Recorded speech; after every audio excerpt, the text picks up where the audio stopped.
প্রথম দেখায় মনে হতে পারে শূন্যে হাঁটছেন এক ব্যক্তি, একটু খেয়াল করলে দেখা যাবে সূক্ষ্ম একটি তারের ওপর দিয়ে নির্দ্বিধায় হাঁটছেন তিনি। রোববার এমন দৃশ্যের দেখা মিলেছে তুরস্কের ইস্তাম্বুল শহরে। বিখ্যাত বসফরাস সেতুর ওপরে একটি স্ল্যাক লাইন দিয়ে এশিয়া থেকে ইউরোপে পাড়ি দেন জানরুজ নামের এই ব্যক্তি। সমুদ্রপৃষ্ঠ থেকে অনেক উপরে তারের ওপর হার্নেস লাগিয়ে হেঁটে যান তিনি।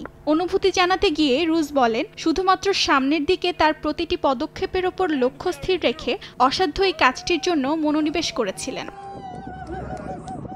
1074 মিটারের এই সেতুটি পার হওয়ার সময় তার বাহুগুলো সংকুচিত হয়ে যাচ্ছিল বলেও জানান তিনি। নিচে থেকে আসা গাড়ির আওয়াজ হাঁটার সময়ের প্রতিকূলতার সৃষ্টি করেছিল বলেও উল্লেখ করেন। রুজের এশিয়া থেকে ইউরোপ যেতে সময় লেগেছিল 47 মিনিট।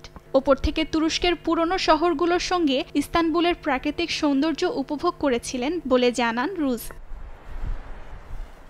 অর্জিতা শেহজিন, সময় সংবাদ।